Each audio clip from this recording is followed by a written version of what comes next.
give hope, you restore every heart that is broken. Great are you, Lord, you give life, you are love, you bring light to the darkness, you give hope, you restore every heart that is broken. Great are you, Lord, it's your breath, it's your breath.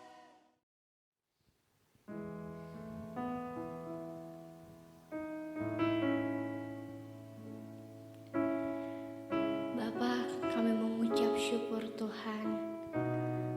Kalau kami ada hari ini, itu semua karena anugerah-Mu. Dalam lembah kekelaman, kami tetap percaya bahwa Engkau bersama kami. Engkau Allah yang sanggup untuk memulihkan setiap keadaan kami, Tuhan. Kami rindu untuk menaikkan setiap pujian kami, bahkan doa kami, Tuhan. Terima kasih Bapa. Yesuslah Tuhan yang layak ditinggikan, layak disembah oleh suku-suku bangsa. Dengan darah-Mu Kau telah tebus bangsaku, genapi Tuhan firman-Mu atas negeriku. Hatiku rindu melihat kemuliaan-Mu, hatiku rindu melihat curahan kuasa-Mu di tanah tercinta, negeriku Indonesia. Ku berdoa Indonesia, bagi kemuliaan-Mu Indonesia, bagi kemuliaan-Mu.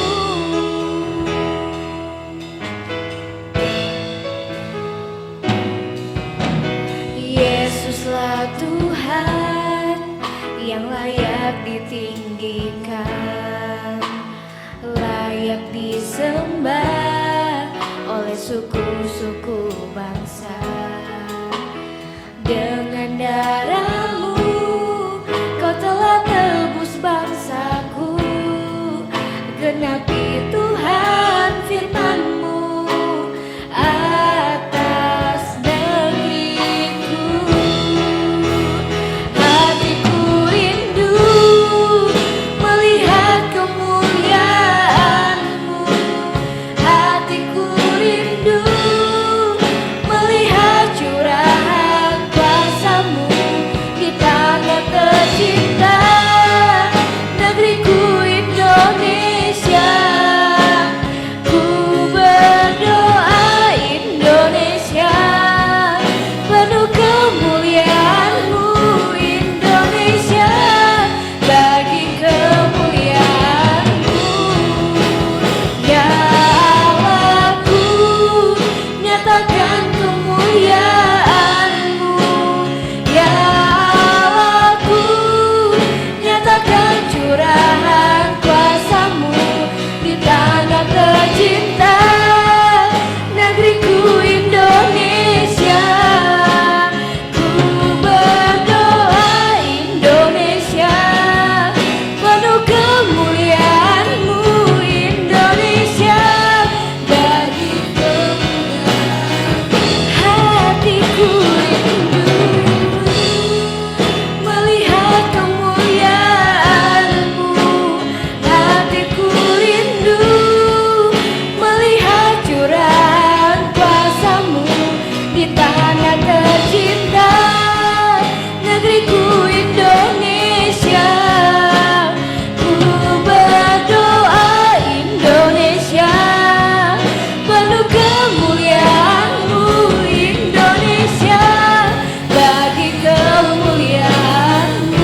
namamu. Kaulah yang awal dan akhir dari segalanya. Yesus, kaulah pujian bagimu. Kaulah yang awal dan akhir dari segalanya. Yesus, kaulah pujian bagimu. Kaulah yang awal dan akhir dari segalanya. Yesus, kaulah pujian bagi. Kami siap untuk memuji, meninggikan dan bersorak-sorai bagi namamu Tuhan. Berikan kemuliaan bagi Tuhan kita yang dahsyat.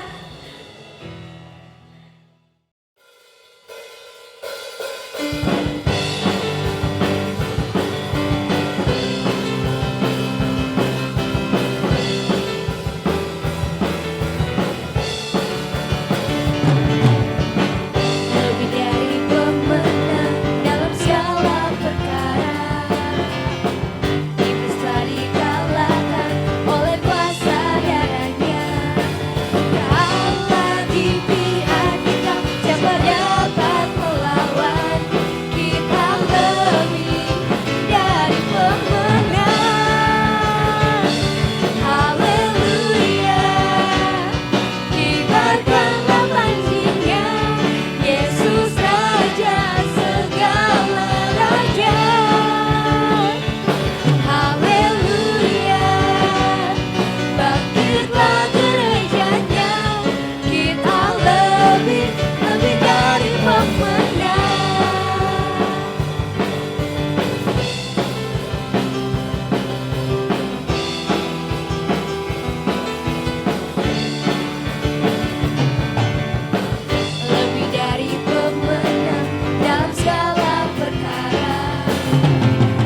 Shalom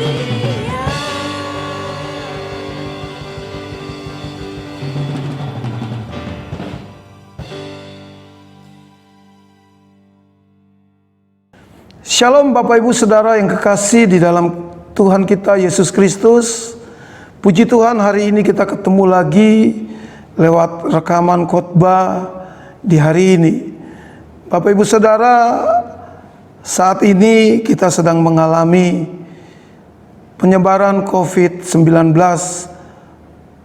tahap kedua, dan mari kita sebagai orang percaya, kita sama-sama menjaga kesehatan kita dan taati protokol kesehatan. Mari kita berdoa sebelum kita membaca dan mendengarkan khotbah di hari ini.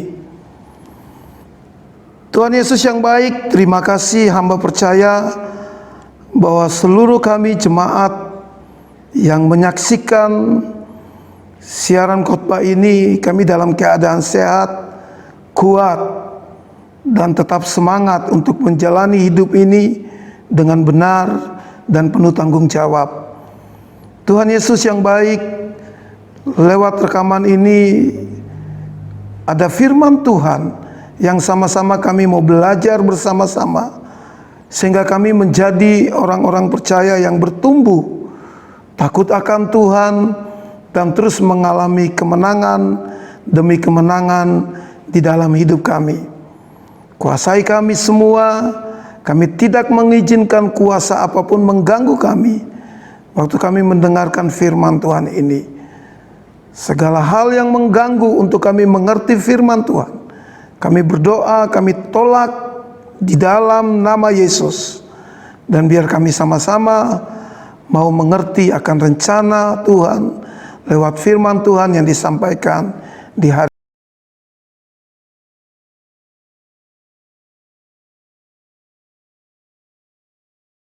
sama akan baca firman Tuhan dari 1 Samuel pasal 3 ayat 1 sampai dengan 1 Samuel pasal 4 ayat 1 sampai ayat yang ke-11. Kita tidak akan baca semua ayat, tapi kita akan loncat-loncat untuk membaca beberapa ayat, supaya kita dapat belajar bagaimana kemerosotan rohani dari orang Israel yang menyebabkan keputusan yang mereka buat tidak sesuai atau tidak sejalan dengan rencana Tuhan, sehingga yang terjadi mereka mengalami masalah di dalam hidup mereka.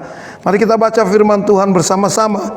Di dalam kisah ini 1 Samuel pasal 3, di situ dikatakan ayat 1, Samuel yang muda itu menjadi pelayan Tuhan di bawah pengawasan Eli.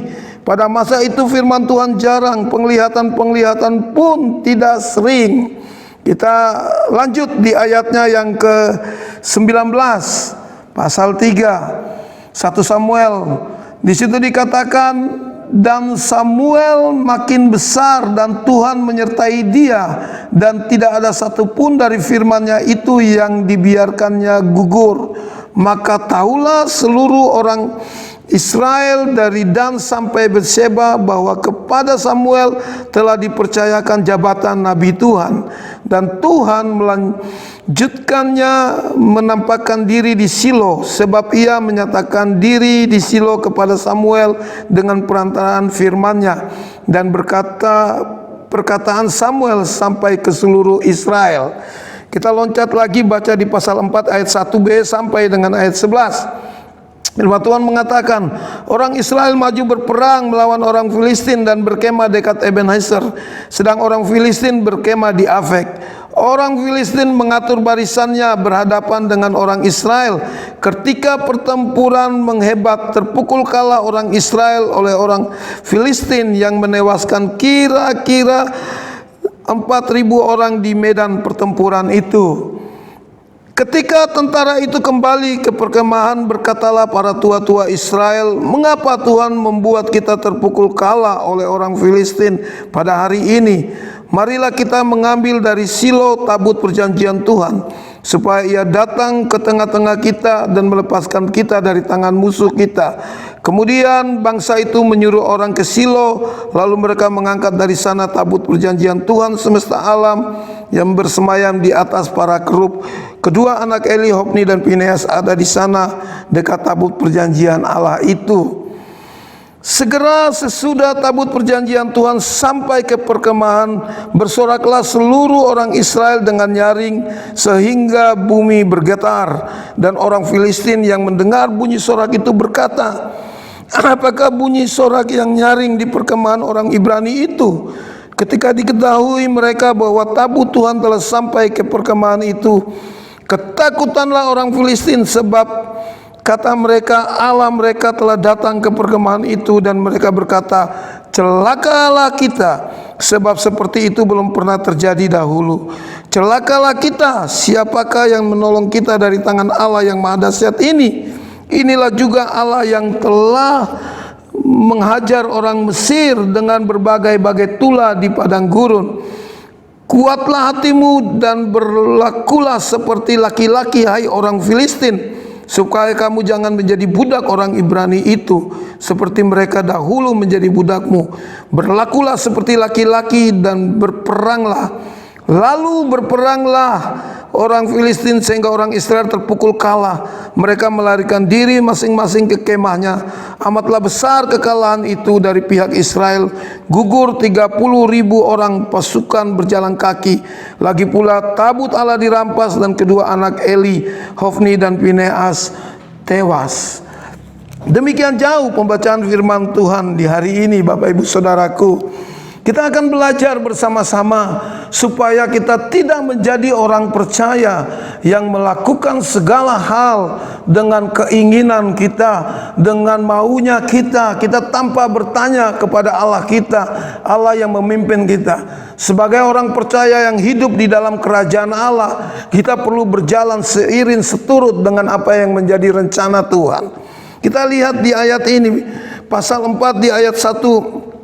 Di situ dikatakan, orang Israel maju berperang melawan Filistin dan berkemah dekat Ebenezer, sedang orang Filistin berkemah di Afek. Ayat 2 dan ayat 3, di situ dikatakan bahwa mereka kalah berperang. Apa yang terjadi? Kisah ini sangat memalukan, tragis di dalam kehidupan orang Israel. Kenapa sampai mereka bisa kalah terpukul? Tadi memulai awal saya katakan bahwa kita perlu belajar, jangan sampai kita menjadi orang Kristen yang mengalami kemerosotan rohani di dalam hidup kita seperti yang terjadi dengan orang Israel. Dikatakan bahwa mereka pergi berperang, Bapak Ibu Saudara. Orang Israel punya kebiasaan, mereka akan bertanya kepada seorang nabi. Mereka akan bertanya kepada Allah, apa kami harus berperang? Mereka juga tahu bahwa selama ini mereka mengalami kemenangan adalah karena Allah yang berperang menggantikan mereka. Tetapi di kisah 1 Samuel pasal 3 sampai pasal 4 ini kita membaca, kita tidak temukan kalau mereka bertanya kepada Tuhan untuk mereka masuk berperang melawan orang Filistin. Nah, Bapak Ibu Saudara, kita mau belajar bersama-sama di dalam kisah ini, kenapa mereka tidak bertanya kepada Tuhan. Ayat yang pertama, ayat 1 di pasal 3 dikatakan, pada saat itu firman Tuhan jarang disampaikan. Pada saat itu penglihatan hampir tidak sering terdengar. Waktu itu yang menjadi seorang yang mengawasi rumah atau seorang yang memimpin orang Israel adalah Imam Eli. Tapi sayang, Imam Eli tidak hidup sesuai dengan apa yang Tuhan mau. Bersama kedua anaknya mereka memimpin orang Israel dengan tidak takut akan Tuhan. Sehingga yang terjadi waktu orang Israel mau pergi berperang, mereka pikir mereka kuat, saudara. Mereka pikir kalau mereka mampu. Mereka pikir kalau mereka punya kekuatan, kuasa. Ini mengakibatkan mereka menjadi sombong. Mereka menjadi orang yang tidak lagi membutuhkan Tuhan. Bapak Ibu Saudara, ada keputusan-keputusan besar di dalam hidup kita yang kita perlu belajar untuk membuat keputusan. Poin pertama dari kisah ini yang kita mau belajar adalah, mari kita nanya kepada Tuhan sebelum kita membuat keputusan di dalam hidup kita. Bapak Ibu Saudara, jangan sampai kita mengalami kemerosotan rohani, hal yang dimana kita tidak lagi dekat dengan Tuhan. Kalau kita tidak dekat lagi dengan Tuhan, kalau kita tidak lagi membaca Alkitab, kalau kita tidak lagi menjadi orang yang setia untuk berdoa, mendengarkan suara Tuhan, percayalah, Kita tidak akan membuat keputusan berdasarkan kehendak Tuhan, tetapi kita akan membuat keputusan berdasarkan keinginan kita. Dan tentu kita akan mengalami masalah di dalam hidup kita. Itu yang terjadi dengan orang Israel, bangsa Israel. Mereka mau pergi berperang melawan satu bangsa yang kuat, tapi mereka menyombongkan diri. Mereka pikir mereka mampu. Kadang-kadang kita jadi orang percaya kita seperti itu. Kita pikir kita ini mampu. Kita pikir kita punya kekuatan. Nah, Bapak Ibu Saudara, saya mau kasih tahu, kita punya Tuhan. Kita punya Allah yang hebat dan luar biasa. Yang kita perlu bertanya waktu kita membuat keputusan. Kenapa? Kalau kita salah membuat keputusan, kita akan mengalami masalah demi masalah di dalam hidup kita. Kita lihat kisah Israel ini. Waktu mereka berperang dikatakan mereka mengalami kekalahan yang begitu hebat. Mereka mengalami kekalahan, yaitu 4.000 orang mati terpukul. Waduh, sayang sekali masalah ini terjadi dalam hidup mereka. Nah, Bapak Ibu Saudara, kita mau belajar supaya kita membuat keputusan. Yang pertama, kita perlu nanya kepada Tuhan. Nah, kalau kita merasa seperti ini, waktu kita mau membuat keputusan sendiri dengan keinginan kita dan kita nggak lagi berdoa, kita tidak perlu lagi nanya kepada pemimpin rohani kita. Nah, Bapak Ibu Saudara, itu tandanya kita sedang berada di titik paling bawah, di mana kita merasa kita kuat, di mana kita tidak lagi membutuhkan Tuhan. Sehingga yang terjadi adalah kita membuat keputusan sendiri. Di hari-hari ini, di masa pandemi yang semakin membuat semua orang harus mengurung diri dan tidak lagi beraktivitas lebih jauh, saya mau beritahu seperti ini. Pasti ada orang-orang yang mau membuat keputusan di dalam bisnisnya atau usahanya. Dan juga ada orang-orang yang mau membuat keputusan untuk dia mau kuliah kemana lagi. Ada orang-orang yang membuat keputusan untuk dia mau masuk sekolah di mana lagi. Ada juga orang-orang yang hari-hari ini mau membuat keputusan untuk menikah, punya pasangan hidup, saudara.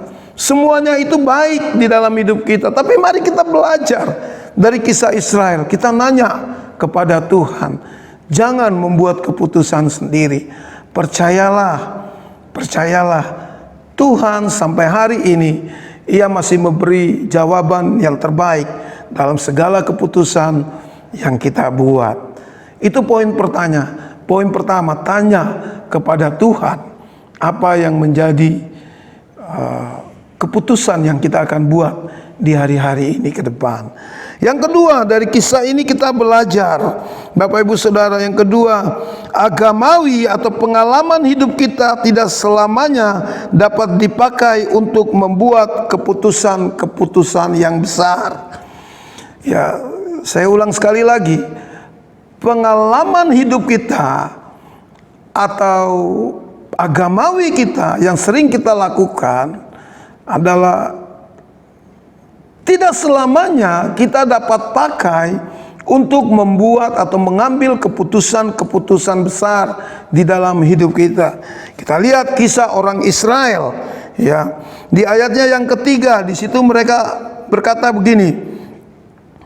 Ketika tentara itu kembali ke perkemahan, berkatalah para tua-tua Israel, "Mengapa Tuhan membuat kita terpukul kalah oleh orang Filistin pada hari ini?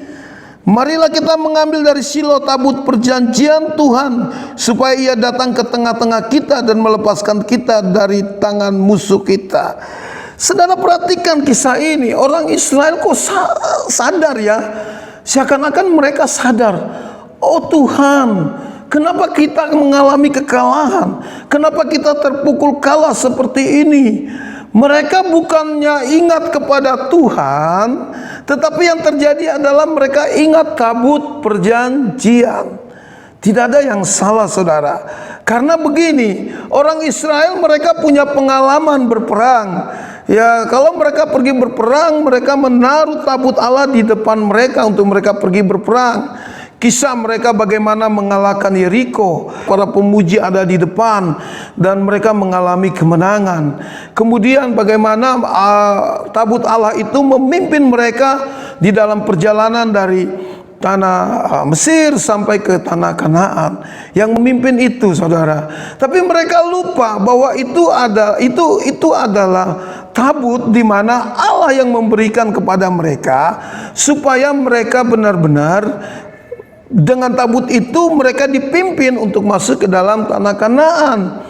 Tetapi kenapa Tuhan tidak memimpin mereka secara langsung? Karena Tuhan bilang kepada Musa, gitu, kalau aku yang memimpin mereka, aku pasti akan membunuh mereka dalam perjalanan, karena bangsa ini bangsa yang tegar tengkuk, bangsa yang kepala batu. Oleh karena itu Tuhan menaruh tabut Allah supaya waktu tabut itu berdiri dan berjalan, mereka akan ikut. Nah sekarang ini kalau kita baca kisah ini, ya mereka yang datang memerintahkan Tuhan, mereka bilang tabut itu Tuhan. Datang perintahkan Tuhan untuk datang ke kemah pertempuran mereka. Nah, Bapak Ibu Saudara, kita melihat di sini, mereka ingat akan masa lalu dengan tabut itu. Mereka ingat bahwa tabut itu pernah membuat kemenangan. Tapi mereka lupa akan Tuhan yang benar, Allah yang benar, yang mereka perlu bertanya. Harusnya kisah ini berkata demikian. Maka pergilah orang Israel ke Silo, di sana ada Samuel. Kenapa saya perlu berkata begitu? Harusnya mereka bertanya kepada nabi yang ada di Silo, yaitu Samuel. Ya, karena kita baca di pasal 3 ayat 19, di situ dikatakan, dan Samuel makin besar dan Tuhan menyertai dia, dan tidak ada satupun dari firman-Nya itu yang dibiarkannya gugur. Ayat 20. Maka tahulah seluruh Israel dari Dan sampai Berseba bahwa kepada Samuel telah dipercayakan jabatan Nabi Tuhan. Saudara, harusnya begini. Kisah ini menceritakan begini. Waktu mereka mengalami kekalahan, mereka sadar, mereka ke Silo, mereka nanya kepada Samuel, tanyakan kepada Allah, tanyakan kepada Tuhan, kenapa kita mengalami kekalahan? Tetapi yang terjadi adalah mereka pergi ke Silo untuk mengangkat tabut, saudara. Nah, saya memberitahu kepada kita kemerosotan rohani yang kedua. Seringkali yang terjadi dengan orang-orang Kristen di masa kini adalah waktu mereka mengalami masalah yang pertama, mereka bukan cari Tuhan. Tapi yang pertama adalah mereka mulai berspekulasi, mereka mulai berpikir, oh mungkin karena perpuluhannya kurang di gereja. Oh mungkin karena di rumah mereka belum pasang salib yang besar. Oh mungkin karena mereka tidak pakai kalung salib. Atau mungkin karena Alkitab mereka ini mereka tidak taruh di meja kantor mereka. Alkitab mereka tidak taruh di ruangan tidur mereka, gitu. Padahal mereka salah besar. Banyak orang Kristen yang seperti itu, bahkan pendetanya pun dijadikan Tuhan.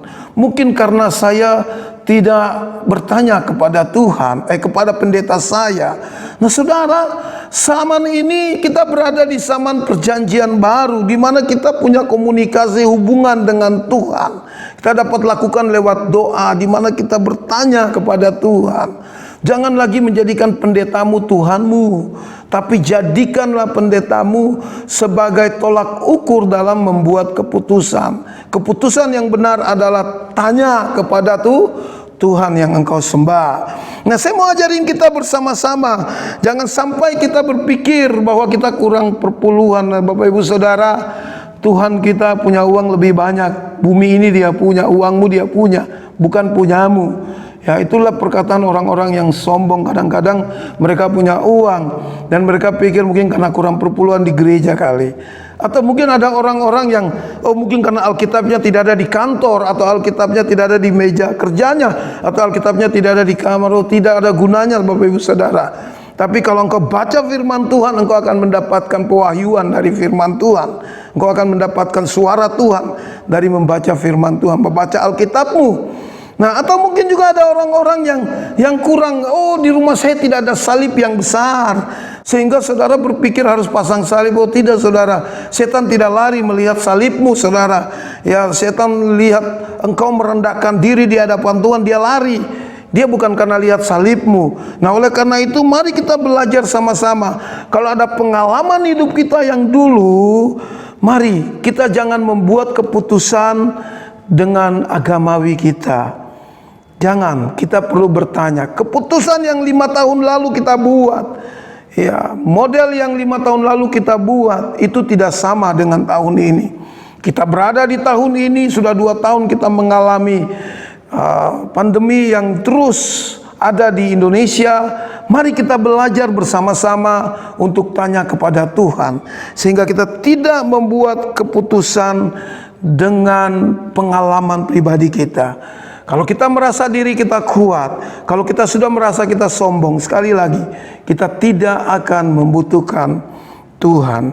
Nah, Bapak Ibu Saudara, itu yang kedua. Agamawi kita atau pengalaman hidup kita tidak bisa dipakai untuk membuat keputusan demi keputusan. Kita akan mengalami kekalahan. Terus pertanyaannya, apa yang harus dilakukan? Kalau kita perhatikan kisah orang Israel, harusnya mereka ini bertobat. Tetapi yang terjadi adalah mereka tidak mengalami pertobatan. Nah, kalau kita membaca firman Tuhan di dalam 1 Yohanes 1 ayat 9, kita akan temukan di situ. Di situ dikatakan, jika kita mengaku dosa kita, maka Ia adalah setia dan adil, sehingga Ia akan mengampuni segala dosa kita dan menyucikan kita dari segala kejahatan kita.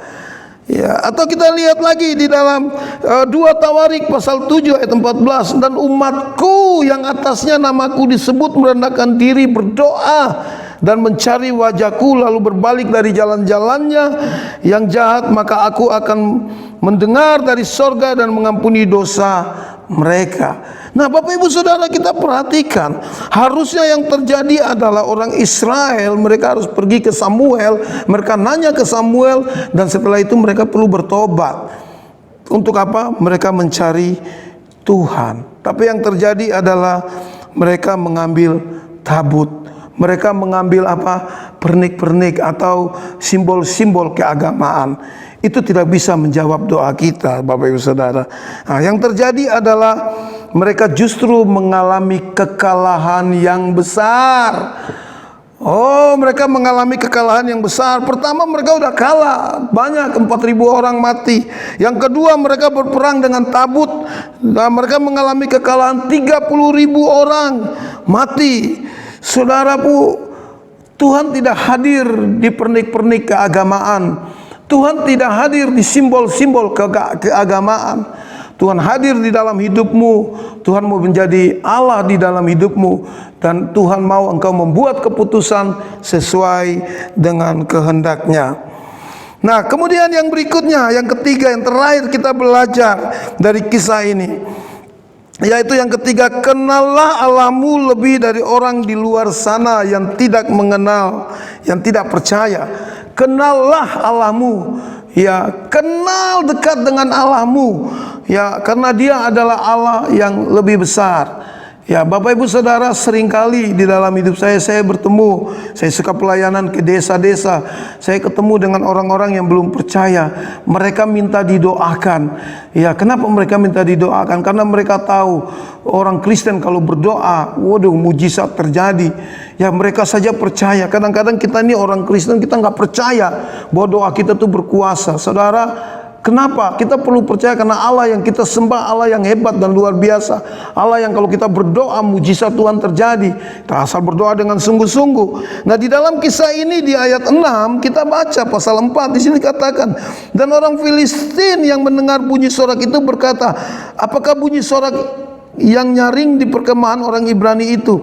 Ketika diketahui mereka bahwa tabut Tuhan telah sampai ke perkemahan itu, ketakutanlah orang Filistin, sebab mereka berkata, Allah mereka telah datang ke perkemahan itu, dan mereka berkata, celakalah kita. Saudara tahu, orang Filistin saja waktu dia tahu tabut itu dibawa ke perkemahan, dia tahu bahwa dengan demikian Allah akan hadir di sana. Tetapi yang terjadi adalah Allah tidak hadir di sana, saudara. Ya, tapi kalau kita belajar di sini, orang Filistin itu tahu. Ya, mereka punya pengalaman, mereka kasih tahu itu juga Allah mereka yang menghancurkan Mesir. Ya, mereka katakan, waduh, kami tidak akan bisa menang, karena mereka tahu Allah orang Israel, Allah yang perkasa. Nah, saudaraku, mari kita belajar untuk mengenal Allah kita dan janji-janji di dalam firman Tuhan. Ya, jangan sampai orang lain lebih percaya akan mujizat lewat Allah yang kita sembah daripada kita sendiri orang percaya. Tapi mari kita sama-sama menjadi pelaku firman Tuhan. Kalau kita membuat keputusan di dalam hidup kita, yang ketiga, percaya deh, Tuhanmu adalah Tuhan yang memberikan jawaban yang tepat, yang sesuai dengan kehendaknya. Tuhan kita adalah Tuhan yang baik. Di dalam firman Tuhan ada janji-janji firman Tuhan yang kita perlu belajar.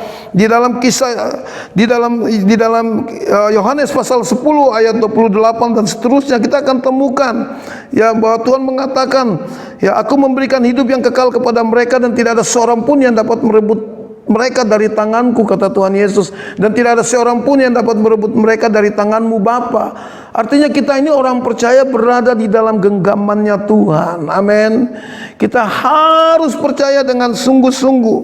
Ya, kemudian di dalam Yohanes pasal 15 ayat 7, jikalau kamu tinggal di dalam aku dan firmanku tinggal di dalam kamu, ya dikatakan mintalah apa saja. Artinya begini saudara, waktu kita hidup dengan Tuhan, waktu kita hidup dengan firman Tuhan, waktu kita hidup berdasarkan janji-janji Tuhan, percaya deh, keputusan-keputusan yang kita ambil tidak akan bertentangan dengan firman Tuhan, tetapi itu akan sejalan dengan rencana Tuhan. Dengan kisah ini kita belajar bahwa orang Filistin mereka tahu siapa Allah Israel. Harusnya kita orang percaya juga tahu siapa Tuhan kita Yesus Kristus. Tuhan yang luar biasa yang memberikan kemenangan kepada kita. Nah, oleh karena itu mari kita belajar bersama-sama. Di masa-masa pandemi ini jangan takut. Percayalah. Yang pertama, percayalah, tanya kepada Tuhan apa yang sedang engkau mau lakukan di dalam hidupmu dengan keputusan-keputusan yang akan engkau ambil. Yang kedua, jangan memakai agamawimu atau pengalaman hidupmu yang tahun lalu, 2 tahun lalu, 3 tahun lalu, tapi tanya kepada Tuhan. Percaya deh, dia Tuhan yang masih berbicara. Dan yang ketiga, mari kita belajar bersama-sama mengenal Allah kita lebih dalam lagi, lebih dekat lagi. Di saat-saat seperti ini kita belajar untuk mulai mengenal siapa Tuhan kita, siapa Tuhan yang akan berbicara dalam hidup kita. Kita baca Alkitab, kita temukan janji-janji Tuhan di dalam firman Tuhan, dan kita melangkah di dalam firman Tuhan, kita melakukan yang terbaik untuk Tuhan. Percaya deh, Tuhan menyertai kita hari ini sampai selama-lamanya. Demikian firman Tuhan. Mari kita tundukkan kepala. Saya mau berdoa untuk kita. Haleluya. Tuhan Yesus yang baik, terima kasih, hamba percaya bahwa sebagai orang Kristen, orang yang takut akan Tuhan, kami mau belajar bersama-sama untuk mengikuti rencana Tuhan. Semoga segala keputusan yang kami buat, kami tidak membuatnya dengan keinginan kami, tetapi berdasarkan kehendak-Mu ya Tuhan. Bapa yang baik, terima kasih. Kami berdoa untuk semua jemaat Makassar City Blessing, berdoa untuk semua yang mendengarkan rekaman khotbah ini. Dimanapun engkau berada, percayalah kalau engkau sedang mengalami masalah atau engkau sedang mau membuat keputusan di dalam hidupmu, di dalam nama Yesus, Tuhan akan berbicara kepadamu untuk mengambil keputusan dalam hidupmu. Engkau tidak lagi hidup berdasarkan keinginanmu, karena Tuhan menyertai engkau. Kalau engkau sedang berada dalam masalah yang kritis, engkau sedang sakit, engkau sedang tertipu, engkau sedang mengalami ketakutan, kekhawatiran, dalam nama Yesus, Tuhan menjamah hidupmu hari ini sehingga engkau mengalami mujizat Tuhan demi nama Kristus Yesus. Engkau sembuh, engkau kuat, engkau tidak takut lagi, dan engkau menjadi pribadi orang percaya yang menjadi saksi di luar sana. Terima kasih Tuhan Yesus. Kami berdoa dan kami menyerahkan firman Tuhan dan semua kami ke dalam tangan-Mu. Di dalam nama Yesus berdoa dan mengucap syukur. Haleluya. Amin.